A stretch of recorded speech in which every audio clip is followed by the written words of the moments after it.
Salut, l'actualité du foot ne s'arrête jamais puisqu'hier la Commission européenne, le tribunal de la Commission européenne a donc autorisé, a débouté l'UEFA de sa situation de monopole pour l'organisation de compétitions européennes, ce qui a évidemment fait ressurgir, alors pour certains le spectre, pour d'autres la chance de voir une Super League.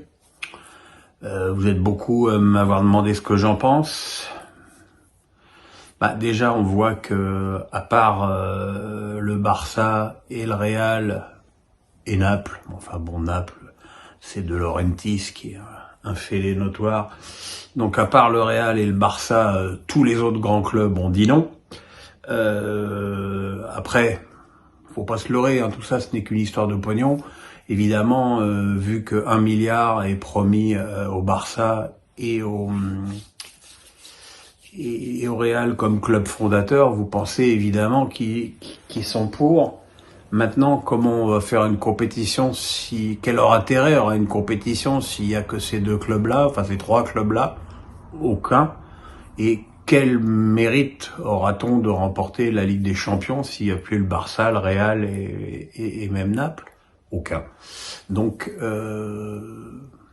faut pas se leurrer, c'est deux compétitions qui sont en danger et pas une seule.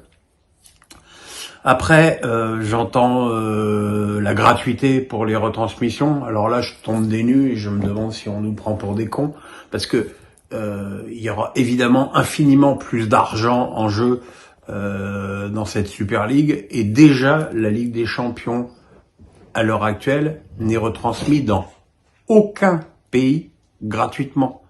Pensez bien que TF1, c'est quand même pas les rois des cons, et que si TF1 pouvait faire du bénéf en retransmettant la Ligue des Champions par les rentrées de pub, il le ferait depuis longtemps. S'ils le font pas, c'est que ça fait pas rentrer de pub. Et puis c'est bien gentil, avec une poule unique de 14 équipes, même si ce sont des grands clubs qui la composent, si demain Real Madrid-Barcelone, ça oppose le 12e au 13e de la poule, ça n'intéressera personne. Donc déjà, la gratuité, je n'y crois pas, parce que c'est un simple calcul mathématique, et que si aujourd'hui la Ligue des Champions n'est retransmise encore une fois nulle part de façon gratuite, c'est qu'il y a bien une raison. L'autre problème, et ça, je suis extrêmement étonné parce que je l'ai entendu quasi nulle part, ou en tout cas ça a été repris nulle part, c'est que donc la version, il y a donc 3 poules, les super forts, les un peu forts et les moins forts. Donc déjà, en France, à part le PSG, aucun autre club ne peut espérer être dans la Super League, et qui déjà, sur le plan sportif, est inique. Et c'est surtout que cette poule il y aura donc 14 matchs dans cette poule unique, et ensuite quart de finale, demi-finale, finale. 14 plus 2 plus 2 plus 1, ça fait 19 matchs. Ça fait donc plus qu'une demi-saison de championnat en France. Actuellement, une équipe qui va au bout de la Ligue des Champions dispute 12 matchs.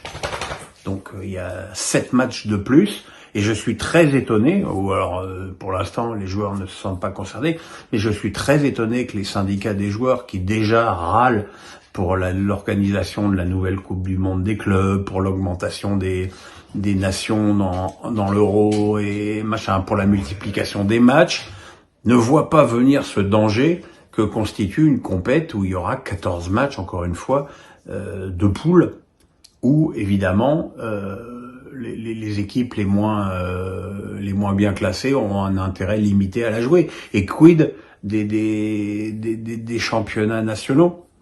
Est-ce que vraiment le Real va abandonner toute idée de remporter le championnat d'Espagne, ou alors est-ce que le Real va constituer 2 équipes, une pour la Super League et une pour la Liga?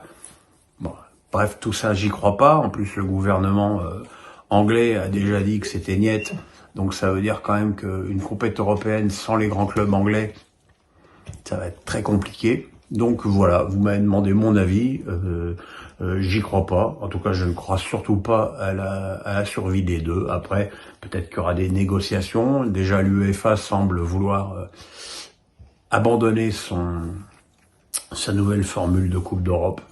Donc voilà, maintenant attendons et ne paniquons pas. C'est pas être passéiste tout ça, c'est j'ai rien en faveur de la Ligue des Champions. Tous mes arguments me semblent à peu près logiques. Voilà, le pouce, on s'abonne et on revient tout de suite pour l'équipe type des matchs allés.